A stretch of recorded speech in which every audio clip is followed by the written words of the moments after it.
Thousands of tons of physical bullion are in constant motion, clearing borders and settling accounts across the globe. This physical movement is coordinated across a highly interconnected network of pricing hubs, primarily cycling between London, Dubai, and Mumbai.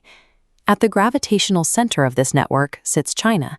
As the world's largest consumer and importer of physical metal, the sheer volume of gold resting in its vaults dictates the baseline of global demand. Now, the operational mechanics of this massive supply chain are undergoing a severe stress test. A single regulatory adjustment in Beijing is preparing to alter the velocity of physical gold movement everywhere else. The catalyst arrives on June 1st, driven by a joint directive from the Chinese Customs Authority and the People's Bank of China. This directive removes the requirement for per-shipment permits, simplifying the flow of commercial gold into and out of the country.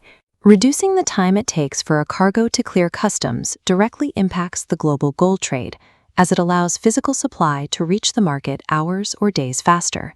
To see why, we have to examine administrative latency.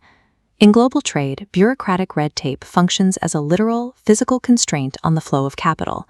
Paperwork creates drag.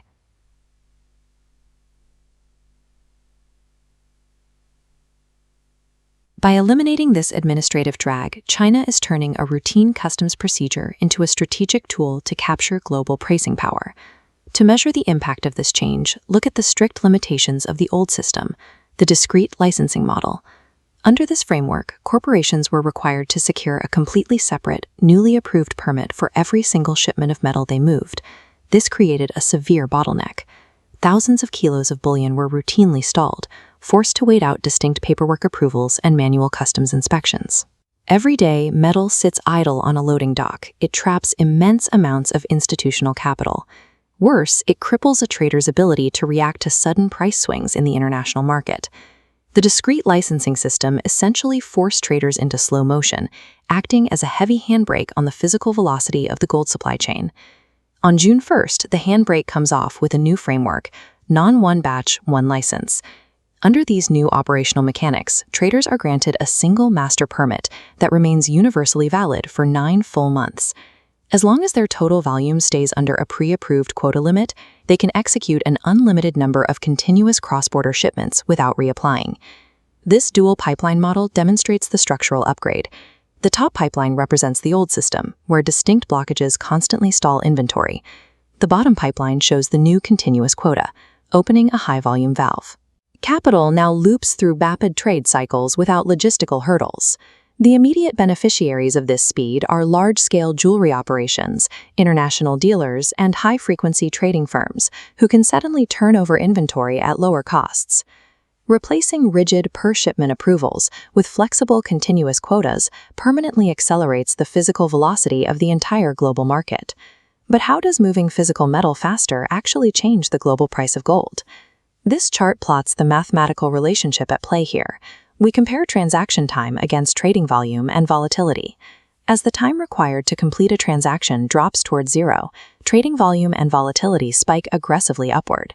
At this level of speed, physical gold sheds its logistical weight, beginning to trade with the liquidity of a purely digital financial asset. With clearing times drastically reduced, domestic traders can instantly exploit momentary price differences, executing cross-border arbitrage deals seamlessly before the window closes. The unavoidable consequence of millions of ounces suddenly moving at high frequency is a sharp structural increase in global price volatility. Because the pricing network is interconnected, sudden surges or drops in Chinese demand will now bypass the old logistical buffer and instantly shock other pricing hubs abroad, from London down to Dubai.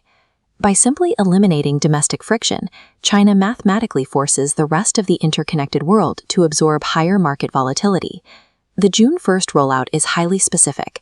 It is functioning as a strict beta test, localized initially to only 15 designated customs districts. Through this phased approach, the central bank is carefully testing the new plumbing of the market, measuring the flow before scaling the policy nationwide. The objective is calculated. Beijing is engineering a domestic gold market characterized by unmatched operational depth and regulatory flexibility. This relies on a core law of capital flow. International traders and institutional reserves naturally migrate toward the market offering the absolute lowest frictional costs. This targeted 15-district experiment serves as a deliberate first step in a larger plan to actively siphon global trade volume away from traditional Western hubs. Zooming out, this local policy shift reveals the changing mechanics of international commodities trading as a whole. Beijing is now designing the market architecture themselves, pulling the center of gravity toward their own vaults through superior logistics. This regulatory update inexorably links the speed of physical supply chain logistics directly to the scale of global financial liquidity. In modern geoeconomics, the entity that dictates the velocity of the physical supply chain effectively sets the terms for the global movement of capital.